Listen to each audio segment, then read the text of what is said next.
So since Christmas, basically, we've been working on escapes from all different positions. And we're going to look at just some fundamental ones from the back. This is not the only ones that are available, but obviously it's the ones that we're going to go through today. So, partner has managed to get the back, and we're going to initially look at when he's just got the hooks in. So he hasn't like cut the leg across or got a body triangle. We're actually not going to cover a body triangle at all today. We'll do that later on in the week. But we will cover when our partner's leg is cut across our body. So let's say the first two escapes are super similar, just different sides of the body. So obviously we've got an underhook side, we've got an overhook side. So whichever side we fall into, the first escape is similar, but the start is slightly different. Now, we have to make sure that we're not getting submitted, right? There's no point in doing any escape if halfway out this person's choking me. So the way that I'm going to control the choking arm is not by holding it underneath. I'm going to take one arm over the top and I'm going to put my C grip onto his wrist so that I'm pushing this hand down and not pulling this hand down. So the arm comes over the top, I'm going to C grip in, the second hand is just going to back it up, and then we're going to pull in and pinch our elbows in super tight. So if he now tries to take the arm up and try to get the choke, it's going to be maybe not impossible for him, but certainly going to be more difficult for him. This has to be the first thing that we look at. We're going to look at the overhook side here first. So hand comes in, and our elbows are going to pinch in tight. So no elbows flaring, pinch the elbows in. First thing we're going to try to get rid of is this bottom hook just here. If he doesn't have the top hook, that's irrelevant to his back control. This top foot can do lots of different things, but it's the bottom foot that is keeping the control over me right now. So I have to be dealing with this leg. So we're going to start pressing some of our body weight through into our partner. So he's not just like really comfortable. We're going to start pressing in, and I'm going to put some tension into this bottom hook. Then I'm going to straighten and take the hook out. Now that I've got the hook out, I'm going to start taking my head to the floor. So head goes past his head and I drive the back of my head to the floor. My goal is to get my shoulder sitting in front of his body. So I'm going to start to ease my back towards the floor. Now, one of two things is going to happen here. Either he just kind of stays where he is and he's retrying to take the back, or he starts coming up into the mount position. Okay, you can go back to where you were. If he's still trying to retake the back, what I'm going to do is I'm going to take the elbow on the near side and I'm going to drop that elbow down into to the floor between my body and his body. The reason I'm going to do that is because I'm going to spin in towards my partner. If I don't have this elbow there, as I start to spin in towards my partner, he can just put his hips back underneath and he can just retake the back. When we get this elbow to the floor, when I start to spin in, my elbow is going to block that and move in. Now, where we end up here is there's going to be a bit of variety. We might end up in a half guard, we've ended up in a bit of a butterfly here, we might end up in full guard. But whatever it is, it's a massive upgrade from where I was about 20 seconds ago.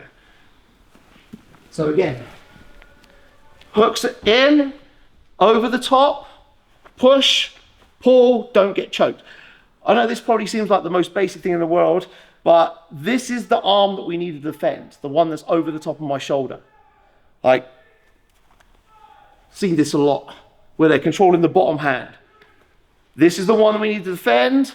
He cannot choke me with that arm. Obviously, he can pull it out and start choking me with that arm that way, but in this position, once I've pinched the arm in, now this is the one I need to be defending with. Down to the side. Create some pressure, pull in on the hook, straighten the leg and come out. Now the head goes to the floor, and we're going to start turning our back to the floor. If he stays where he is, my elbow drops and I spin in so we can't retake the back. If he starts coming up into the mount, we're just going to manage that leg, and as he comes up, pull your knees to your chest. We're going to just make a butterfly hook so he can't sit his butt down onto my stomach, basically. Then from this position, You know, we could just grab the ankle, shoot through. We've got single leg entries, whatever you feel like doing from there. So one more time. Defend the choke, elbows pinched tight. Fall down to the side, create the pressure, get rid of the hook, head goes down. Start working your back flat to the floor. Elbow comes down between my body and his body and spin in. Or if he starts coming to the top, gonna manage, pull our knees to our chest, and however you want to transition out of there. So super basic, super easy way, but making sure that we have everything in the right place so that number one, we don't get choked. Number two, the elbow between my body and his body, so that when I try to make that spin, he's just not gonna make it too easy on him to retake the back. All right, let's try this first one. 1, 2, 3. So we're not gonna do nothing too much dissimilar to what we've just done. We're still gonna make the grip, make sure that we're not gonna get choked, but this time we've ended up on his overhook side, like the choking side really for him. What I'm gonna need to do, because of the position of his arms, his armpits over the top of my shoulder, getting myself flat to the floor is gonna be mega difficult from this position. So what I'm gonna need to look to do is take this arm and pass it across to the other side. Sometimes that's going to take a little bit of patience. I'm going to need to wait until like he opens up his hands, or maybe like I'll snap that down and be able to bring this arm across. What often happens is that this hand swims itself to the inside to try and control this arm. Then when it does, that is when we're going to pass this arm across to the other side. Once we've passed the arm across to the other side, we need to make sure that he's not going to get that arm back. So we're going to make sure it goes nice and straight. This top arm, we're going to reach in, go above the elbow line and pinch it down to my shoulder.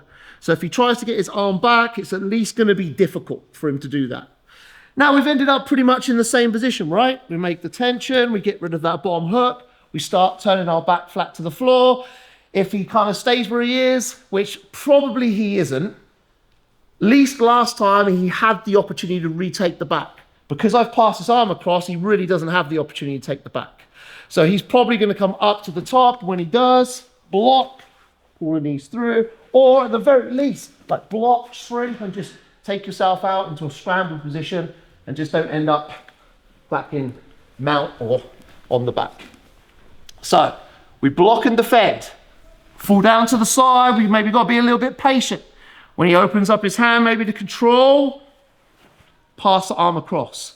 Like not super loose. If he gets his elbow past my head, he's going to be able to use that to pressure in and then flare and come back through. So pass, get the elbow line above where my head is, control of the tricep. Now we get rid of that hook, start to make our way. If he stays where he is, we're going to drop our elbow and we spin back in like before. If he starts to come up into the mount, we just manage, bring the legs in and back into the butterfly. So one more time. Here, defend the choke. Make sure we're not getting choked. Soon as we see that window, we're gonna shrug our head down, bring the arm up over the top. Keep that nice and straight, hold the tricep, get rid of that bottom hook, start to work out, and then however our partner reacts is how we're gonna react to it.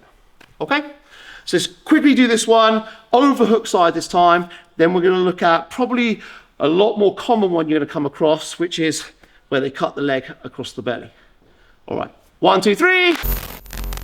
A couple of people were just asking me about hitting a das from that position.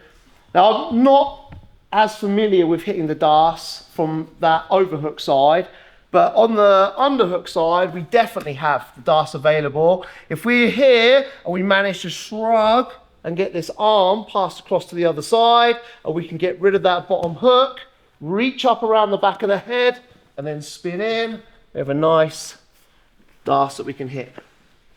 To be honest with you, like any time, whether you're overhook or underhook, that you can hit, you can get the arm passed across, the choking arm to the other side, it's excellent thing for you as far as escaping the back. Same position, but he's cut his leg across. Now we're not talking about like full body triangle.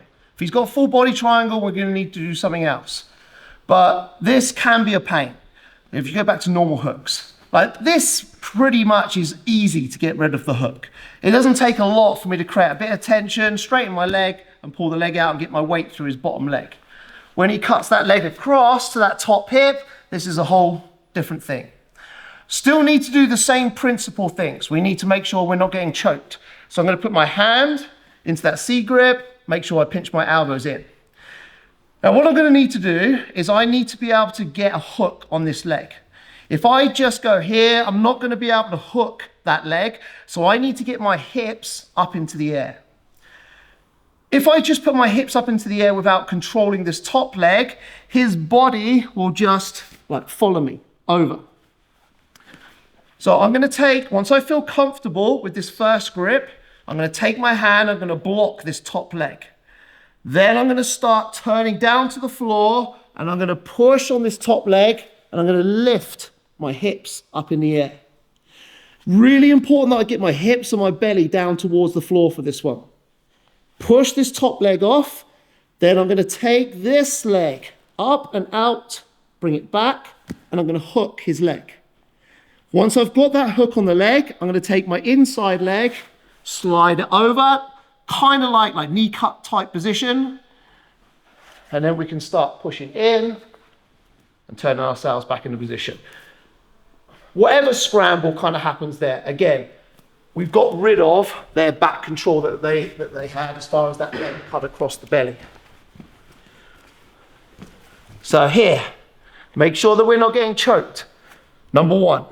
Number two, once I feel relatively secure, I'm going to take my hand. If you can't reach with your hand, you can use your elbow. We're going to start to just push that top leg down. Then, kind of like inverting. So my head is low and my hips go high. But it's not just like lifting the hips up in the air, but keeping my belly facing upwards. I need to actually like turn. Kick this leg out, hook the leg, slide my leg over the top, hips in. Now, if you've still got hold of the seat belt, just make sure you get your hips low quickly. If my hips stay in the air, you can start like shrimping and cutting underneath and retake your back. So get the hips low nice and early. Then just be patient. Slowly work the hips back and keep your head forwards. One more time.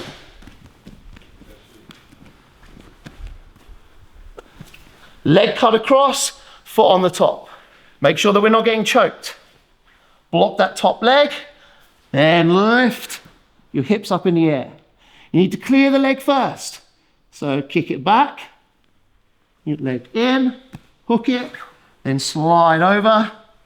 Get the hips low, start to turn in. Hands onto the hips, drive your hips back, keep your head forwards, and as soon as that seatbelt grip is lost, we can either start turning in or even just come round and change up the position entirely. All right, have a little go. Might feel a little awkward to start with. This is a real legit, good quality way to get rid of that leg that's cut across the belly. Let's do it, last one. 1, 2, 3, let's go.